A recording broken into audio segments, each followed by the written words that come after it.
이사야서 60장 1절에서 9절입니다. 일어나라, 빛을 발하라. 이는 너 빛이 이르렀고 여호와의 영광이 너 위에 임하였음이니라.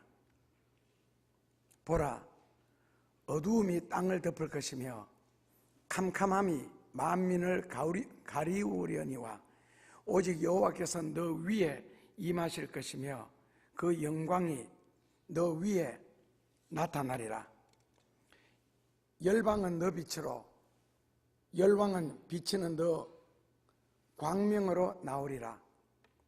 내 눈을 들어 사면을 보라. 무리가 다 모여 너게로 오느니라.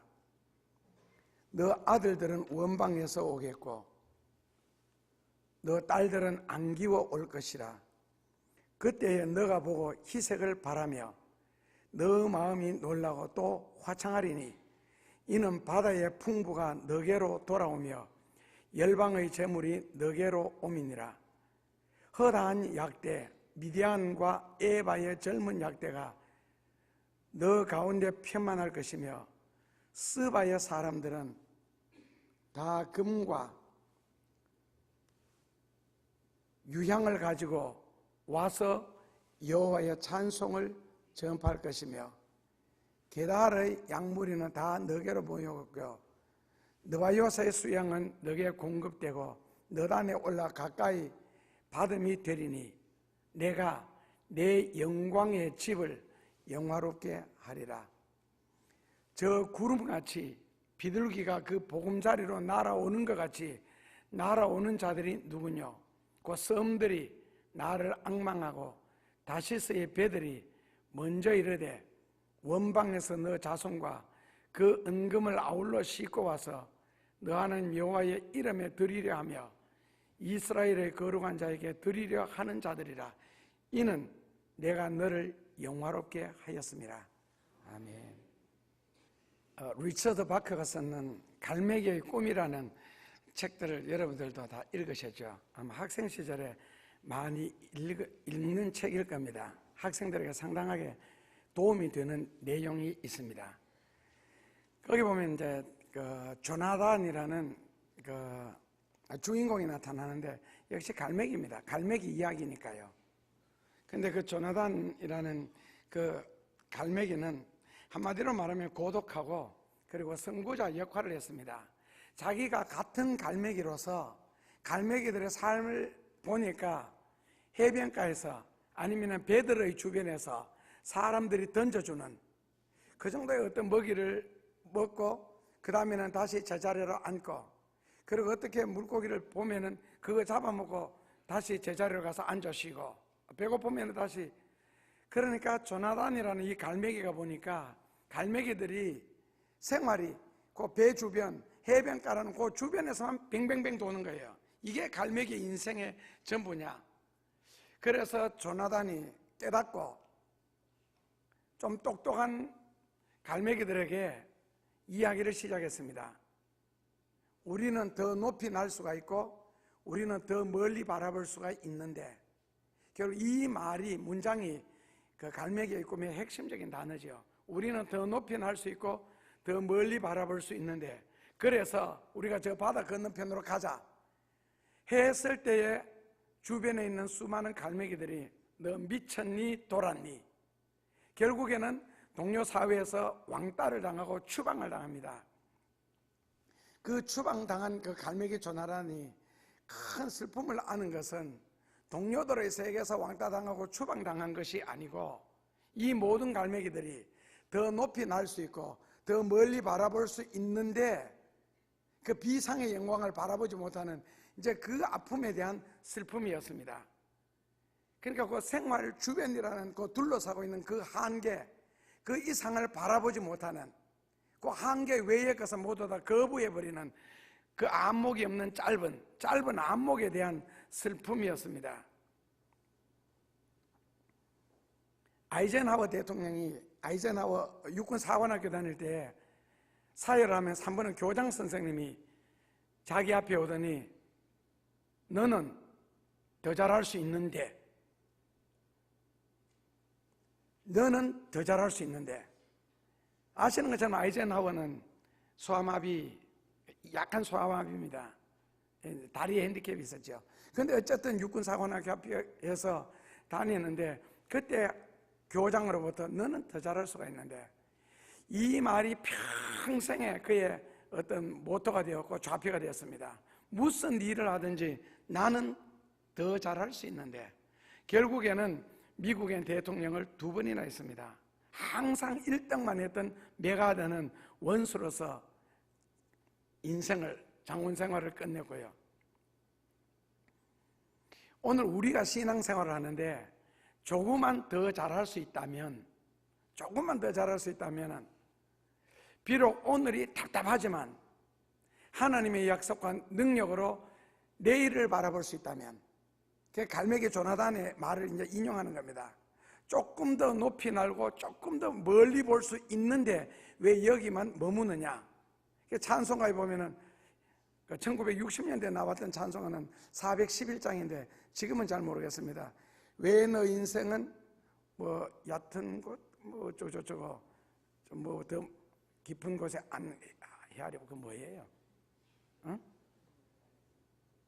그런 찬송가 있잖아요. 그러니까 그런 수준에서 신앙생활이 머문다는 거예요. 지금이라는 거. 당장 먹고 살기 위해서. 그러니까 해변을 절대로 떠날 수 없고 배전을 떠날 수 없고 사람들이 던져주는 새우깡을 벗어날 수가 없는,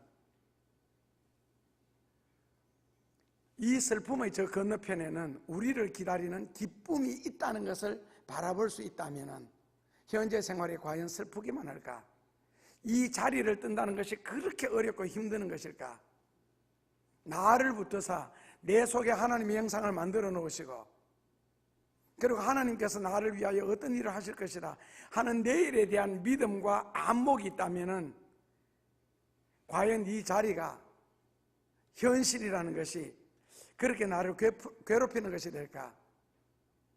내가 죽은 슬픈 무덤 건너편에 구원받는 세계가 있고 나를 영접하는 세계가 있고 거룩한 때로는 면류관을 쓰고 영원히 거할 수 있는 영광스러운 하나님 나라가 유업으로 우리에게 주어져 있다면 지금 신앙생활이 그렇게 힘들까? 그렇게 어려울까?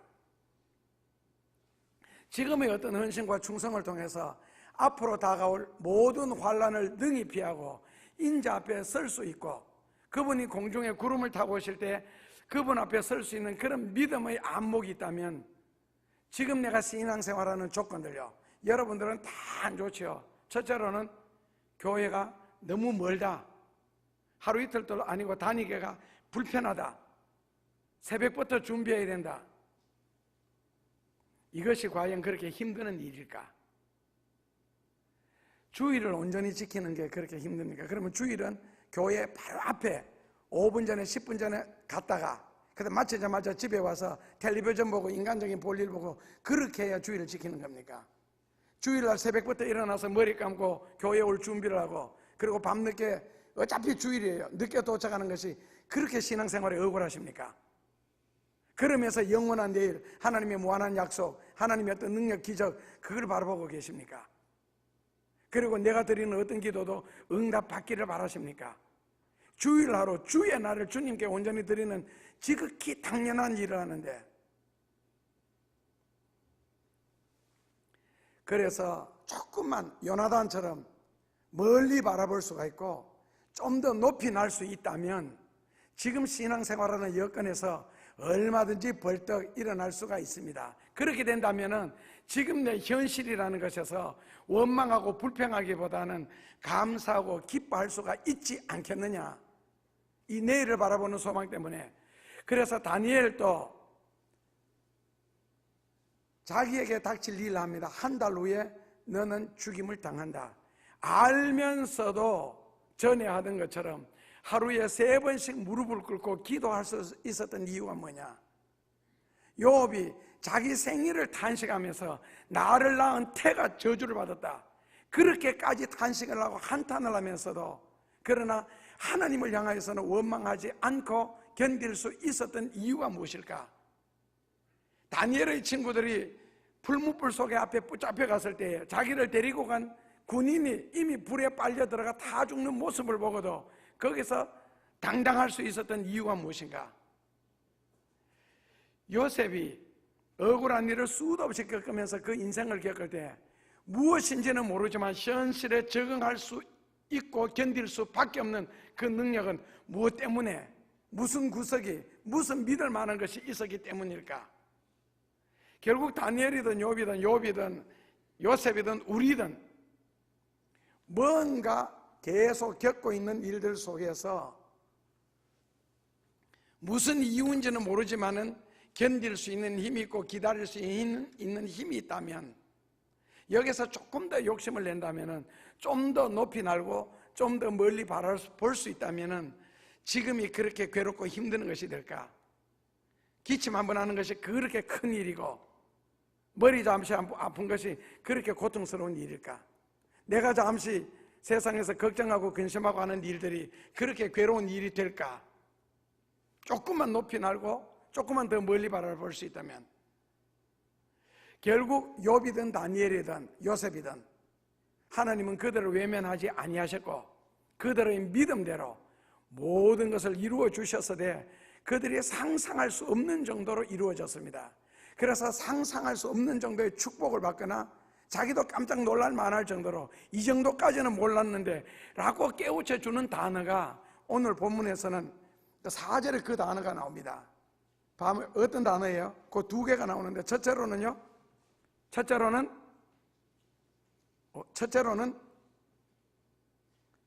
4절이 아니고 5절이에요. 첫째로는 두 단어가 나오는데 첫째로는 희색, 둘째로는 화창. 만면의 희색을 띠고 미소를 띠고 그런 단어 쓰죠. 희색이라 그러는 말은 상상하지 못한 축복이 저에게 들어닥쳤을 때에 그 반가운 표정, 원어에서는 희색을 그렇게 표현을 했고, 그 다음에 화창이라는 단어는 온화하면서도 창상하고, 더 다른 말로 바꾸면 내 인생이 너무 확장이 되고 너무 넓어졌는데 물질적으로만 확장이 되고 넓어지는 것이 아니라 명예도 하는 기술도 정신적인 능력도 확장이 되고 넓어졌을 때에 성경에는 놀라고 또 화창하리니 이 단어를 썼습니다. 결국 요셉이 자기가 자기 나라보다가도 148배나 큰 그 나라의 총리 대신이 될 줄 꿈에도 생각을 했겠으며, 다니엘이 박사 중에 박사가 될 줄 꿈에도 생각했겠어요. 잠시 한 달 동안 겪는 어려움을 견뎌냈을 뿐인데, 잠시 형님들의 미움을 받고 이스마엘의 후손들에게 상인으로 팔려가서 그것도 불과 13년 정도 머슴살이 했는데, 그 머슴살이도 요즘처럼 그 당시처럼 막 채찍으로 노예들처럼 맞아가면서 고통스럽게 한 것이 아니고, 가는 데마다 성실하니까 가는 데마다 인정받고, 그렇게 해서 좀 완전 자유롭지 못한 불편한 생활 13년 했을 뿐인데, 총리 대신이 되는 정도까지 과연 요셉이 기대했을까?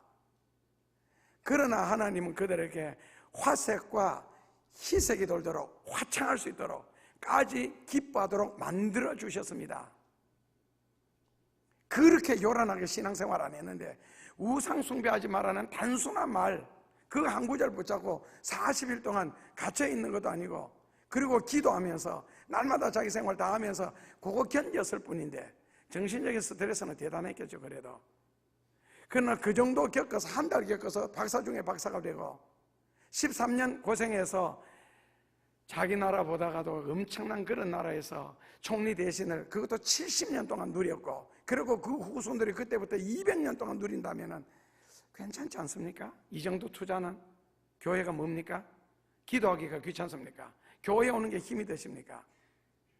만약에 이것을 통해서 그것이 정성이라고 하나님이 인정해 주시고 처음부터 끝까지 믿음으로 정말 감사함으로 오늘 또 교회 가서 무슨 말씀 들을까 오고 가면서 긴 시간 기도하면서 온다면 그게 과연 헛시간일까? 그 정도 이겨내서 내가 얼마 동안 신앙생활에서 하나님의 보상이, 오늘 조금 이따 이사야서 60장 본문을 해석하겠지만은 했을 때에 이 정도 복을 받을 수 있다면은 주의를 온전히 지키는 것이 그렇게 힘드는 일일까 하는 생각이 듭니다. 그러니까 조나단처럼 조금 더 높이, 조금 더 멀리 바라볼 수 있다면 오히려 정소에서 저희들 해마다 1월 1일 날은 산에 가서 예배드립니다. 이유는요, 산 꼭대기에서 아래를 한번 내려다보시라고요. 아파트가 그렇게 높게 보일 때가 20층 아파트가 다 눈 아래 땅바닥에 붙었습니다. 더 심한 것은요, 비행기 타고 위에서 내려다보면은요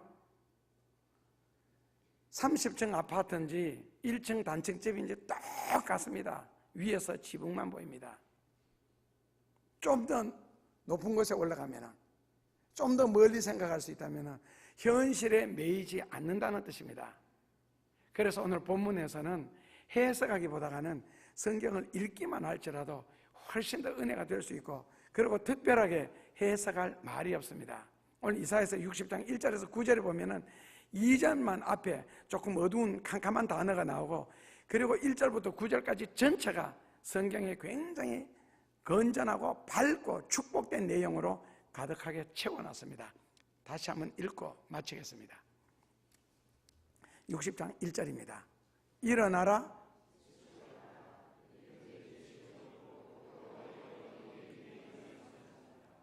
예, 한 절씩 읽으시면 됩니다. 진짜 다 9절까지 읽어버리면 예배를 마쳐야 되니까 한 절씩 읽고 조금씩 시간 두겠습니다. 일어나라, 빛을 발하라. 아마 이 구절 가지고는 은혜 받은 사람들이 굉장히 많을 겁니다. 기도 좀 많이 한다면 이 구절에 다 은혜 받습니다. 은사 체험하면 반드시 눈에 제일 먼저 들어오는 구절이 일어나라, 빛을 발하라.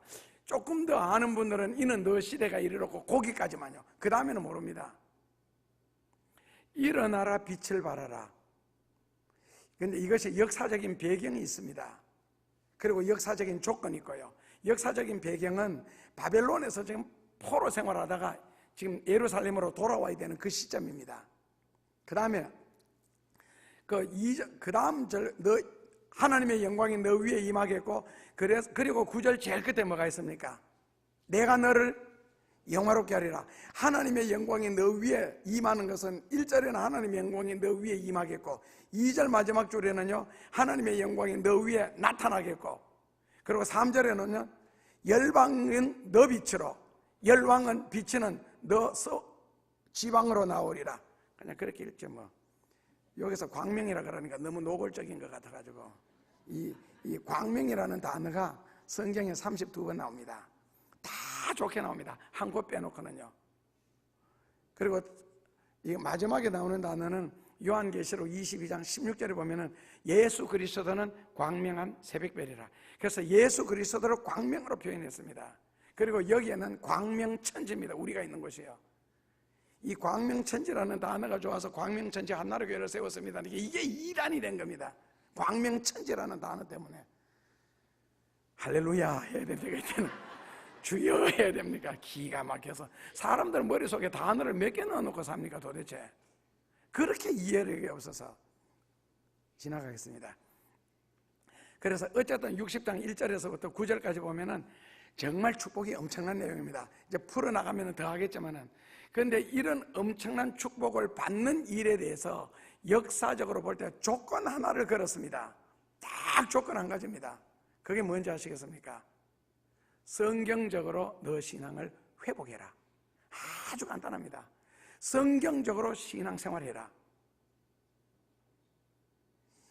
그러면은 미래에 대한 복된 이 예언들을 내가 너에게 다 이루어 줄 수 있다. 자, 일반적으로는 교회를 다니는 사람들하고 교회 50년 다녔든 30년 다녔든 대화를 해보면은 지극히 상식적인 수준, 머리에서 생각할 수 있는 수준의 대답이 나오고, 그리고 교회에서도 질문해보면 성경 공부하다 질문하면은 성경적인 대답보다는 현실에서 벗어나지 못하는 대답들을 다 하거든요. 그래서 그런 믿음 같으면은 이 교회 안 와도 된다는 겁니다.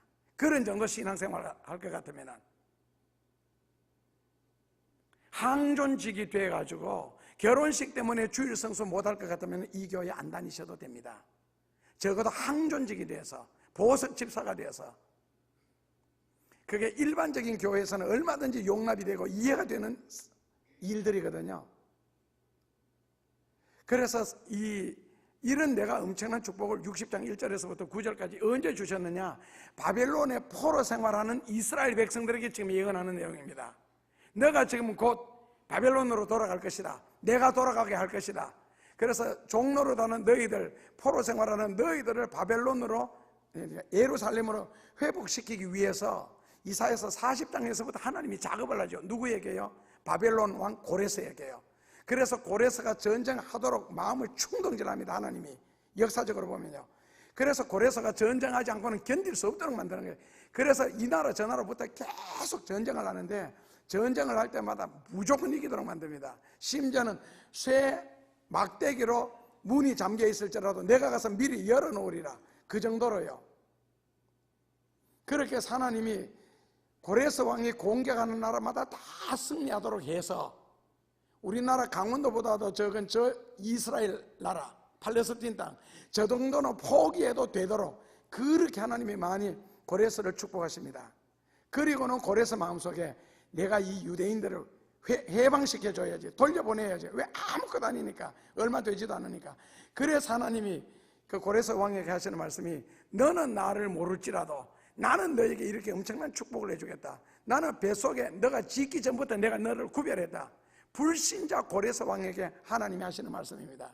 그래서 이스라엘 백성들을 그 바벨론에서부터 포로 생활에서 돌아와서 앞으로 주실 복을 예언하는 게 이 60장이에요. 그러니까 단순하게 이스라엘을 축복하시는 것이 아니라, 이스라엘을 축복하시기 위해서는 이스라엘과 관계된 나라, 포로로 잡고 있는 바벨론까지도 하나님이 이렇게 엄청난 축복을 해주십니다. 그러므로 여러분들이 앞으로 복을 받는 일이 있다면 여러분들만 복을 받는 것이 아니고 여러분들과 관계된 주변에서 먼저 복을 받아야 될 겁니다. 하나님이 그렇게까지 역사해 주시면서 우리에게 이 예언을 이루시겠다는 겁니다. 그러면서 마지막으로는요, 종말론적인 구원까지 이루리라. 그 종말론적인 구원이 바로 뭐냐면 이사야서 66장에서 전 세계적인 새하늘과 새 땅의 구원이 나오고, 이사야서 65장에서는 천년왕국에 대한 구원이 나옵니다. 그러니까 결국에는 뭡니까? 천년왕국과 새하늘과 새 땅까지 다 보장을 해주시는 종말론적인 구원입니다. 이렇게 엄청난 축복을 약속했습니다. 이거 하기 위해서는 조건 한 가지 걸었습니다. 뭐라고요? 성경적으로 신앙생활을 해라. 성경적인 사고방식 가져라. 그러니까 일부 예배 아침 7시부터 8시 반까지 예배 드리고는 하루 종일 내 볼일 봐도 되고 하루 종일 장사해도 된다 가 아니라는 겁니다. 주일은 성수하는 겁니다. 그래서 주일 성수, 한자로 바꾸면요 성수 주일이 되어야 됩니다. 그래서 주일날은 하루 종일 하나님에 관한 일을 하고 하나님께 메인 일을 해야 되지, 좀 일찍 가서 주일날 하루만이라도 푹 쉬어야지. 푹 쉬어야지. 한자로 바꾸면은요 안식이 됩니다.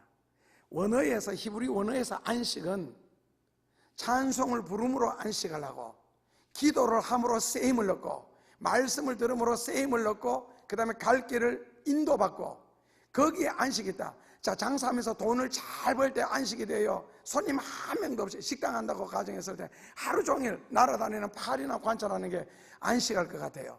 육신적으로 아무것도 안 하니까 어느 게 편할 것 같습니까? 하루 종일 돈 만지는 게, 헤아리는 게 훨씬 안식입니다. 그게 일이 아닙니다. 그렇다면 하나님의 안식은 교회에 와서 식당에서 봉사하시고, 교회에서 봉사하시고, 찬송 부르고, 기도. 나오나가요 노래 20곡 부르고 엎어졌습니다. 옛날에 저거 돌아다니면서 하는 걸 뭐라 그러죠? 그 사람들은 발표회가 아니고 순회 공연할 때 나오나가 노래 20곡 부르고 엎어졌어요. 힘들어가지고. 우리는 찬송가 30분 부르면 몇 장 부르는지 아십니까? 그것도 노래만 부릅니까? 그 사람이 폼이라도 잡아가면서 쉬가면서 부르지만 우리는 박수까지. 이게 예사님 되는 줄 아십니까? 그런데도 밤새도록 찬송 불러도 나 엎어지는 사람 못 봤습니다. 예배인도 할 때 8시간, 9시간씩 설교하고 찬송 부르고 통성기도 시켜도 아무도 좋은 사람도 못 봤거든요. 왜냐하면 제가 공부를 이렇게 길게, 저는 뭐 밤새우는 일이 요즘도 예사입니다. 하루 종일 책상에 앉아서, 요즘은 운동하러도 안 다녔으니까요. 근데 일반적으로 이 정도 공부하면 피곤하거든요. 왜 안 피곤할까를 한번 생각해 봤더니 제가 대하는 공부가 성경이잖아요. 그 성경은 아무리 읽어도 아무리 연구해도 오히려 쎄임이 나고 더 새로워지고 더 힘이 나고 더 신나고 즐겁고 그리고 하면서 진리를 발견할 때마다 얼마 전에도 그 이사에서 나는 잊어버릴 테니까 너희는 꼭 기억해라. 그걸 통해서 진짜 그동안에 목회하면서 기도 생활하면서 교우들에게 이해가 되지 않아도 교우들의 신앙생활, 기도 생활에서 왜 저렇게 안 될까 안 풀릴까 했던 것들이 다 한 구절을 통해서 나는 기억하지 아니할지라도 너희들이 죄를 회개해서 나를 기억하게 해서 너희 죄를 용서받도록 해라는 그 말이잖아요. 그러니까 그 한 구절을 발견했는데 물론 뭐 상당히 오랫동안 해서 근데 그 딱 발견하는 순간에 뭐 사람으로 말하면 뭐 피곤하다 그래야 될까요? 좀 지루했다는가 그게 싹 다 날아가는 거예요. 마치 잠을 푹 자고 일어나서 그 다음에 옷 딱 갈아입고 막 탁구 치는 기분이 있잖아요. 그렇게 신나고 쌍욕 그때부터 새로운 공부가 다시 시작되는 거예요. 그게 새벽 3시라면은 초저녁부터 새벽 3시까지 그 전날 하루 종일 낮에 앉았던 거 다 잊어버리고 새벽 3시에 나는 처음 일어나서 기분 좋게 책상에 앉는 거예요. 그 정도로요. 계속 새 힘이 공급되니까. 그래서 기독교인의 안식은 하나님을 위해서 수고하는 중에 안식이 있지 집에 가서 잔다고 그게 안식 아닙니다. 오히려 찬송하면서 새 힘 얻고 기도하면서 응답받고 새 힘 얻고 그리고 섬기고 봉사하고 땀 흘리면서 식당에서 그게 짜증나는 일이 아닙니다. 그게 안식이에요. 기독교인의 안식. 그래서 성경적으로 신앙생활을 회복해라는 말씀 뜻은 인간적인 상식선에서 지극히 당연한 말씀적인 수준에서 신앙생활하는 것은 성경적으로 틀렸다는 뜻입니다. 한마디로. 그렇다면 성경적으로 어떻게 하면 신앙생활하는 것이냐? 매일 저녁 성경 공부하고 있습니다. 주일 오후 예배도 그 성경 공부하고 있고 수요일 저녁도 금요일 저녁도 매일 저녁 1시간씩 성경적으로 신앙생활하는 방법. 자, 그것은 여러분들이 이제 참고하시면 되고요. 자, 그렇다면 오늘 이 본문을 다시 돌아가셔서요. 1절에 일어나라 빛을 발하라. 그러니까 결국 엄청난 축복과 약속 중에 첫 마디가 뭐라고요? 일어나라 빛을 발하라. 다른 말로 바꾸면은 앞으로 이런 엄청난 내가 너를 영화롭게 하겠고 내 영광이 너 위에 임하겠고 그리고 5절 끝에 열방의 재물이 너게로 돌아오게 하겠다. 너게로 오미니라. 이것도 조금 이따 원어로 다시 한번 풀어드리겠지만은 너게로 오미니라. 아주 신비로운 단어입니다. 너게로 옴이니라고 옴이라는 단어 있잖아요. 영어로는요 come입니까? go입니까? 원어 성경에서는요 이방인들에게로 흘러가는 모든 재물의 방향을 너희에게로 바꾸어 놓겠다. 옛날에 시골에서 그 논에 물 댈 때 물길 바꾸는 거 아시죠? 바로 그 뜻입니다. 이것이 이방인들에게 줄 것을 그 모든 재물의 방향을 너게로 틀어놓겠다.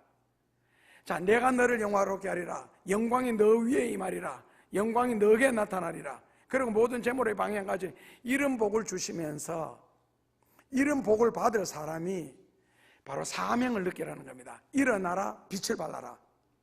복받은 사람처럼 복받을 사람처럼. 그리고 너가 앞으로 복을 받으면은 복에서 머물기 말고 하나님의 영광을 위해서 너는 일어나야 되고 하나님의 반면이 되라. 그러니까 결국 빛을 비추어라는 뜻인데 빛을 비추 그 있네요. 빛을 발하라. 무슨 말이냐면은 성도를 성경에는 뭐로 비유했는지 아세요? 그 자연 중에서 자 말라기 4장에 보면 예수님은 태양이고 주의 종은 별이라면 성도는요 달입니다. 달은 빛을 어떻게 내죠? 태양으로부터 받아서 빛을 냅니다. 즉 반사를 시키죠. 그렇다면 앞으로 하나님의 축복이 영광이 이렇게 엄청나게 임하면 결국 너가 영화롭게 될 것이다. 그렇게 되었을 때에 너는 뭐라고? 빛을 발하라는 겁니다. 그게 바로 뭐냐? 사명입니다. 땅끝까지 이르러 내 주변에서부터. 그러니까 그 사명을 일어나라 빛을 발하라. 이는 너 빛이 이르렀고 이룬다는 겁니다. 그러니까 하나님의 축복을 받은 사람은 절대로 무기력해서는 안 된다는 뜻이에요. 무기력해서는. 그리고 모든 사람들에게 하나님의 축복을 가지고 하나님의 영광을 나타내라는 겁니다. 그것이 앞으로 너가 살아야 할 사명이라고. 그 다음에는요, 1절 마지막 줄에 여호와의 영광이 너 위에 임하였음이니라. 과거입니다. 하나님으로부터 이미 그 영광은, 그 은혜는 너에게 임하였다. 그리고 지금 조금 있으면 바벨론 포로에서 너희들은 나간다. 그리고 예루살렘에 가게 되고 하는 이 시작입니다. 자, 2절을 같이 봉독하시면요, 보라,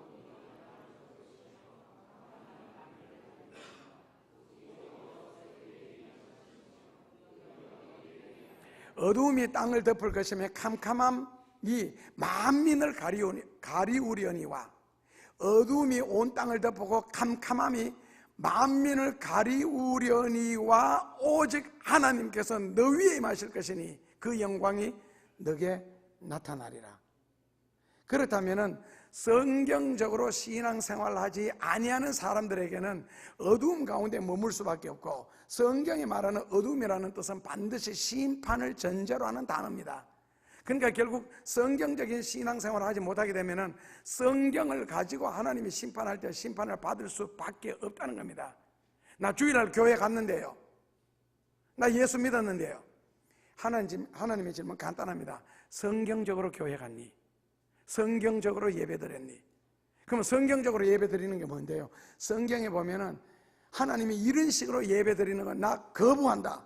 그래서 하나님이 거부하는 예배, 하나님이 싫어하는 예배, 하나님이 받지 않는 예배가 나옵니다. 성경에는. 그리고 하나님이 기뻐 받으시는 예배가 한 가지 나옵니다. 싫어하시는 예배, 거부하시는 예배, 받지 않으시는 예배, 같은 말 같죠? 다 다릅니다. 심지어 드리는 헌금까지라도 그런 식으로 헌금 드리려거든 드리지 말고 기도하지 마라. 그런 식의 자세로 헌금 드려놓고 응답해달라, 복을 달라 한다면 내가 괴로워서 못 견디겠다. 그렇다면 헌금을 어떤 자세로 드려야 되는데요? 이제 성경적으로 드리는 방법, 예를 들자면요,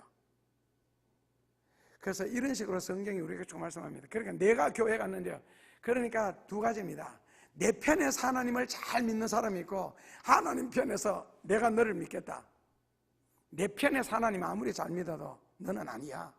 그러면 그것 자체로 끝나버립니다. 왜 하나님이 너는 아니야 얘기했어요?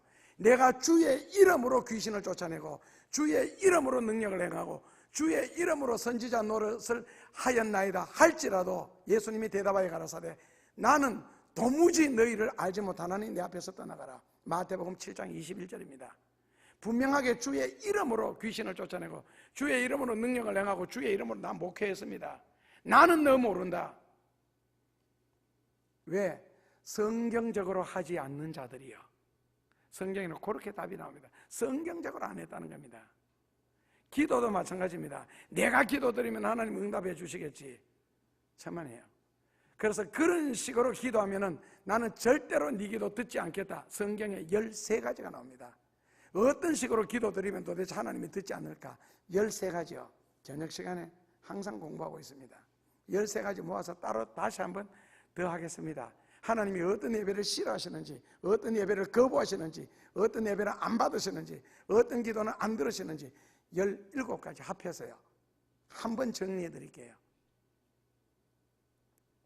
그래서 어두움이 땅을 덮고 캄캄함이 만민 했을 때에 반드시 심판받는다. 성경적으로 심판할 때. 그래서 결국 하나님이 이 성경을 통해서 우리에게 하시고자 하시는 말씀이 무엇일까? 간단합니다. 한 구절이라도 성경적으로 믿어라. 10구절, 100구절을 알고 잊지 말고 한 구절 단 한 번을 예배드려도 하나님이 기뻐 받으시는 예배를 드렸으면 좋겠고 진실하게 예배 드렸으면 좋겠다. 그럼 나는 진실하게 기뻐 받으시는 예배를 드리고 싶은데 그렇게 예배 드릴 수 있는 장소가 어디 없습니까? 그렇게 예배 인도해 줄 수 있는 한 번을 드려도 가수 중에 그 왜 얼굴 보면 좀 느끼해도 노래로만 옛날에 라디오로만 나올 때 굉장히 히트쳤는데, 하루를 살아도 누구예요? 나 이름 알았는데. 이른 아침에 잠에서 깨요. 김종환 씨 맞습니다. 이른 아침에 잠에서 깨어 일어나 너를 바라볼 수 있다면, 그 다음에 그런 너와 하루를 살아도 나는 행복하게 살고 싶다. 마음에 들지 않는 여자와 40년, 50년 살기보다가 하루를 살아도, 그렇다면 성경적으로 도입을 하면요, 한 번의 예배를 드릴지라도, 한 번의 기도를 드릴지라도 진실할 수 있다면, 그 한 번의 진실한 예배가 연결될 수 있다면 뭐를 더 바라겠느냐? 김종환의 노래 가사입니다. 그래서 모든 사람들이 심판에 머물 수밖에 없지만, 그러나 나는 너 위에 임하겠고 내 영광이 너 위에 나타나리라. 그렇다면 이 너가 누구겠어요? 말씀드렸죠. 자, 그 다음에는요, 4절 말씀해 보면은 같이 읽습니다.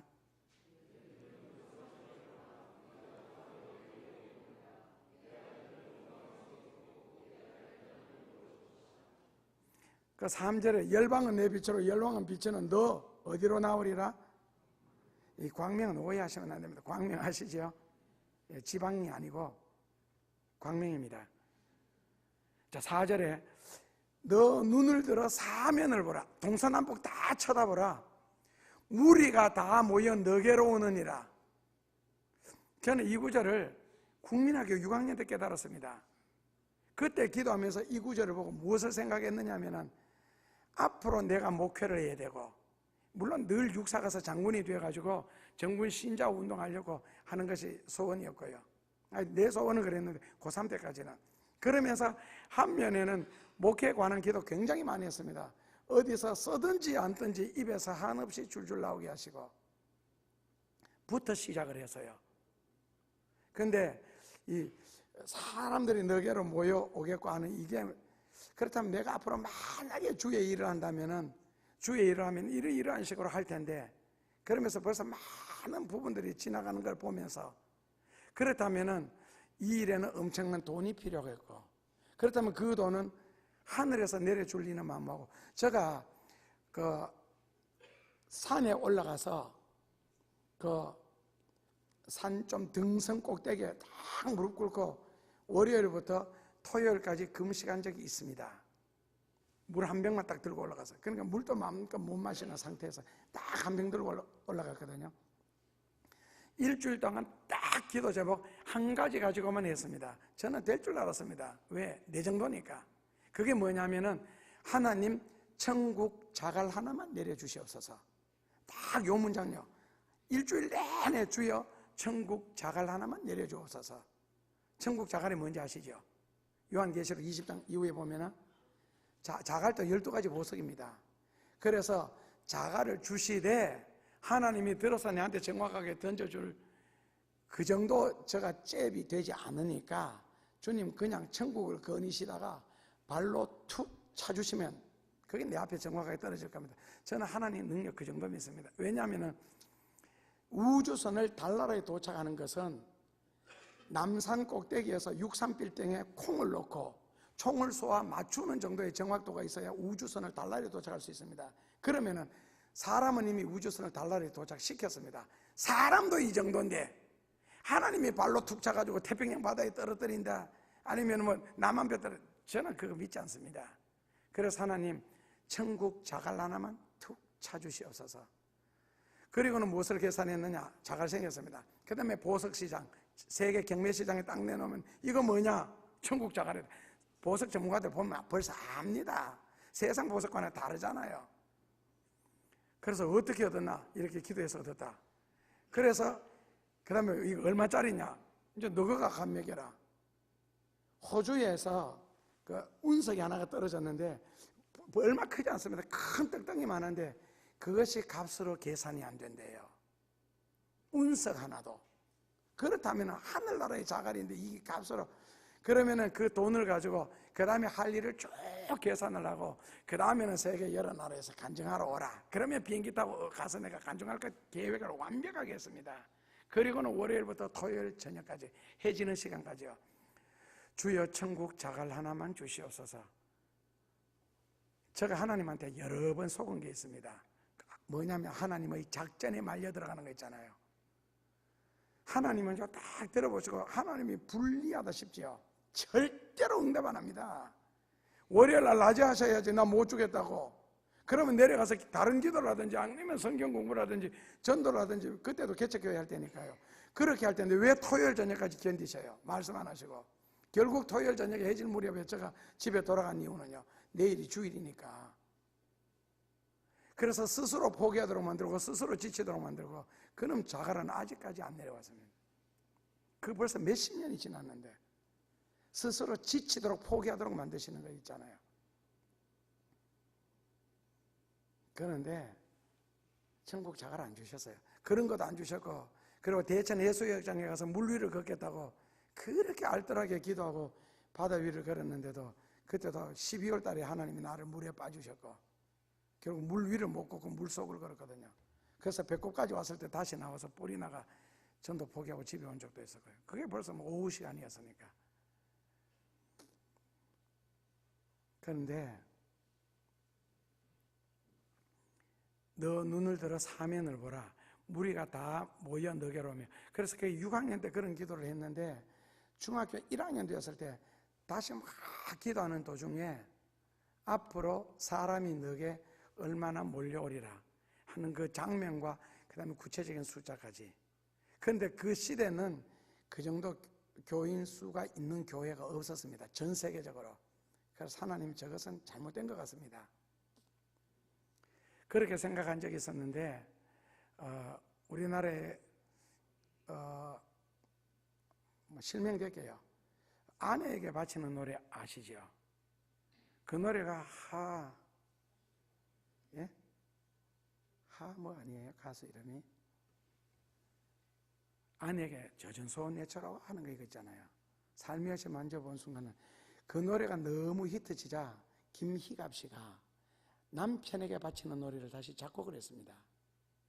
그래서 이미자 씨가 선생님 그거 제가 부르겠습니다 하니까 김희갑 씨가 아니야 이거는 김윤 누구를 줄 거야.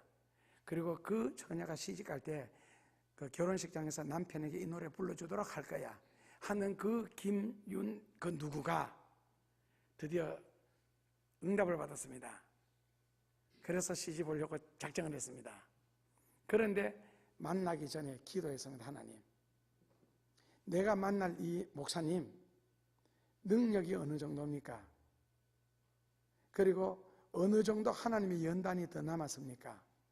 그리고 앞으로 이가 하는 목회에 얼마나 사람들이 많이 모여들겠습니까? 그 다음에 하나님 그 SB 목사의 과거를 보여주시옵소서. 무섭다 무서워.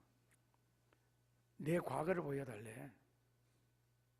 그랬더니 응답을 받았습니다. 아픔이 많으니까 알리하지 마라. 내가 그를 사랑하노라. 하나님이 되었습니다. 얼마나 더 연단을 받아야 되겠습니까? 했더니 말씀하시더래요. 감사합니다. 그 다음에는 결국 마지막 질문이 그 연단이 얼마나 남았느냐고 마지막 질문이 그렇다면 앞으로 그가 하는 목회에 아마 그에게 얼마나 많은 사람들이 몰려들겠습니까? 했더니 이번에는 들려오는 것이 아니고 한 장면을 봤습니다. 그것을 보고 너무 놀라서 하나님 그에게 있는 것이 무엇이기에 앞으로 과연 이런 식으로 되겠습니까? 라고 질문을 했더니 너가 스스로 생각해봐라 하면서 그 장면을 연상시켜 주시더래요. 그러면서 하여튼 그 사람 기도를 되게 크게 하는가 봐요. 보통 사람들은 상대하지 않고 지금도 서울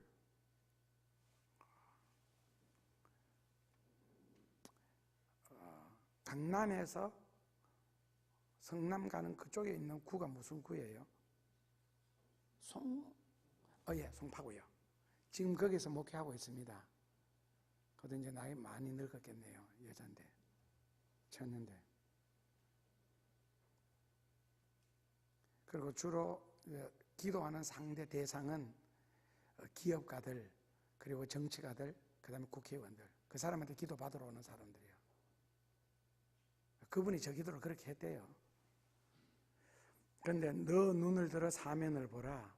무리가 다 모여 너게로 오느니라. 그 다음에 그 다음 줄부터 재밌습니다. 4, 5절을 같이 한번 읽어보시면요. 너 아들들은 원방에서 오겠고 너 딸들은 안개 올 것이며 그때 너가 보고 희색을 바라며 또 너 마음이 놀라고 또 화창하리니. 그게 뭐 때문에 그러냐면은 사면을 보라. 무리가 너게로 모여들고 아들들이 원방에서 오고 딸들은 안개 오겠다. 이게 무슨 뜻일 것 같습니까? 그게 결국 그거 보고 희색이 바라고 화창하리라 그랬거든요. 자, 그 다음에는요, 덧붙여 주시는 설명이 같이 읽습니다. 이는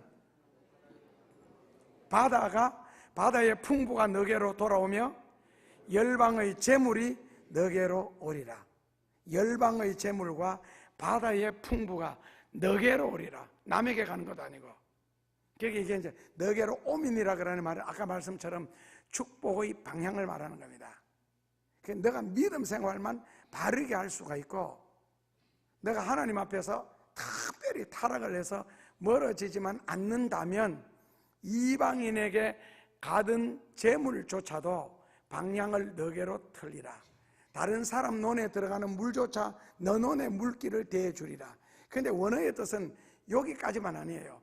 재물만 주시는 것이 아니라 정신적인 힘, 마음의 능력, 정치하는 사람 같으면 정치력, 우리로 말하면 영역까지 포함된 단어입니다.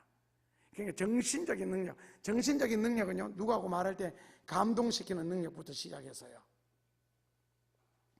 그래서 하나님이 작정하시면은 화창하리라. 그런 말은 우리말로 뭐라고요? 확실하다. 그리고 너 장막터를 넓혀준다. 이것이 확실하다는 뜻입니다. 화창이라는 단어입니다. 그래서 6절에서 7절에 보면 어떤 식으로 몰려오는지 방법이 기록되어 있습니다. 첫째로는요, 허다한 낙타, 그 다음에 미디안과 에바의 젊은 약타. 이 미디안은요, 목초지입니다. 넓은 광야고요. 그래서 어리고 젊은 약대 하는 말은 거기 낙타들로 가득 덮인다. 편만하다 그 뒤에 나오네요. 약도가 너 가운데 편반할 것이며, 그 다음에 미디안이라는 것은 그런 것들. 그리고 허다한 약대, 낙타라는 걸 아시잖아요. 그 당시에는 짐을 나르는 수단이요. 요즘 같으면 뭐 트럭, 뭐 비행기, 배 이런 식으로 표현하겠죠. 그런 식으로 결국에는 노아 홍수 때에 물로서 세상을 가득 덮었죠. 물이 편만했다고 합니다. 그러니까 이 원어에서는 노아의 홍수 이야기를 끌어들여요. 노아의 홍수 때 물이 세상을 가득 덮었듯이 열방의 재물과 재물이 너게로 실어져 오는데 낙타들이 어떤 교통수단을 이용해서, 그리고 에바의 젊은 낙타까지, 그 다음에 스바의 사람들, 스바에는 금이 가장 유명하죠. 그 다음에는 게달의 양무리, 그 다음에는 느바요스 수양, 그 다음에 밑에 뭐까지 나오죠? 하나 더 나오는데 지명이, 그 당시에 세계의 끝이라고 본 장소가 있거든요. 다시스 9절이에요. 9절에 날 앙망하고 다시스의 배들이 먼저 이르되 원방에서 너게로 온다. 은금을 싣고. 이 다시스는 그 당시의 세계 끝입니다. 그리고 사도행전 시대 때 세계 끝은 스페인입니다. 다시스는 스페인보다는 지중해에서 덜 가는 지점이에요. 그래서 그 다시스까지가 육안에 보이는 시대거든. 그러니까 세상 끝에서라는 뜻입니다. 거기에서 재물이 네 개로 방향을 틀어주시겠고, 그리고 수많은 사람들이 위해서 너게 겪고, 그것은 은금뿐만 아니라 재물까지요, 양무리까지요, 수양까지, 그리고 공급되리니 7절을 같이 6절 7절을 같이 읽으시면요, 허다한 약대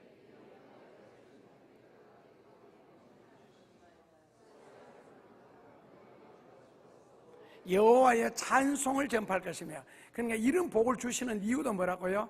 하나님을 찬송하게 하셨습니다. 그리고 계달의 양무리는 7절에 읽습니다.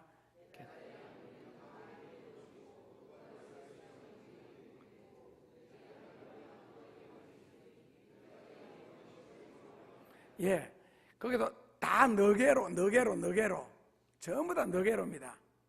그래서 지금까지 누구든지 역사 속에서 이사야서 60장 1절에서 9절을 가지고 간절하게 기도한 사람이 있었다면 이 구절을 가지고 체험을 했을 겁니다.